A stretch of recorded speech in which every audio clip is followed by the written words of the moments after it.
Hey everyone, welcome back to the channel. Today we're diving into Pixar's latest intergalactic adventure, Elio. From heartwarming moments to hilarious alien encounters, this film took us on a cosmic journey filled with surprises.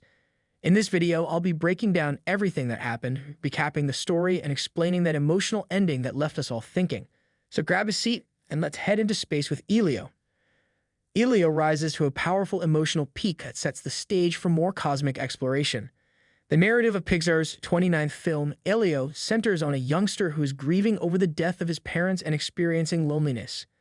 Elio uses his Aunt Olga's satellite monitoring job with the Air Force to send a message into space because he is desperate to travel to space where he can be accepted by aliens in a way that humans have never accepted him. The Communiverse, a sci-fi-inspired organization, recovers this and takes Elio under the guise of Earth's ruler. This starts a series of events in which Elio learns more about himself while attempting to persuade an alien warlord to seek peace and accept his kid for who he is. Elio is a charming film with a strong emotional core, and the characters' hearts make the plot's predictable components work.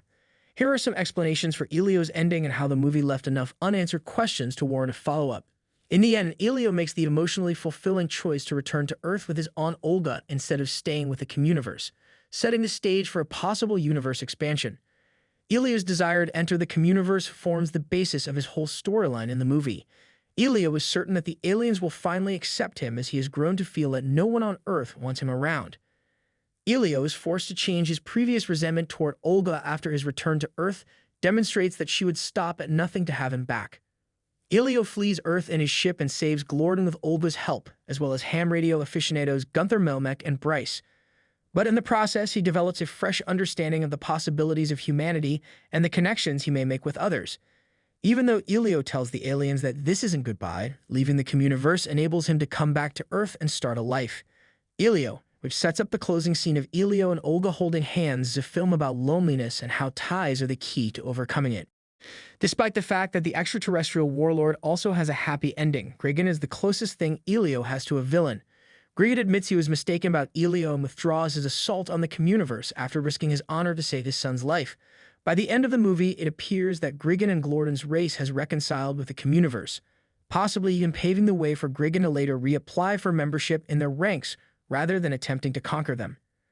One of the loveliest beats in Elio is Glorden's portrayal of Elio's first friend, which adds to the sweetness of the movie's mid-credits. Elio and Bryce, who appear to have become true friends since the film's main plot, are shown in the brief scene setting up a new radio. It gives them the ability to speak with Glorden. This supports the idea that extraterrestrial life is a known fact in Elio's future world and implies that Glorden and Elio are nonetheless close despite the galaxies separating them. Elio's clone of the title character is among its most memorable features. The clone, the nice guy that pretended to be normal on Earth, was made to conceal Elio's absence. Although this adds to the character drama, it turns out that Olga recognizes something is amiss and learns the truth from the clone after Elio appears to see them connecting in a way he was never able to with his aunt. However, as demonstrated by its attempt to dissolve upon Elio's return, the clone only survives until its goal is accomplished. This prepares Elio and Olga for the clone's genuine last moment in which it diverts their attention and allows them to arrive at Elio's starship. The clone's melting serves as the ideal diversion for Elio and Olga, maintaining Elio's body but moving in an unnervingly jumbled manner. This fate appears to not bother the clone, who gives Elio a thumbs up as he dies. The joke's extreme seriousness and the clone's hopeful edge, even as it crumbles into a heap of gore, make this unexpectedly gloomy moment work.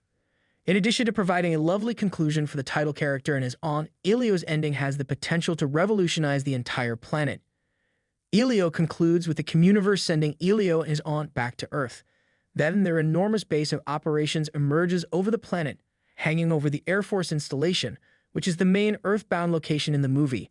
Rice and Gunther are among those who are seen personally viewing the extraterrestrial arrival, and a brief sequence of cuts indicates that the other humans on the island also see the ship.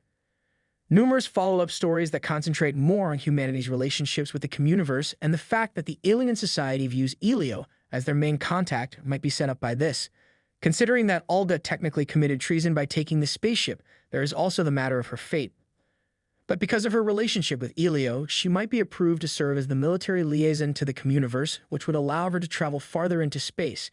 Even Elio's promise to the group that this isn't a farewell suggests that he might easily return for further adventures in the future.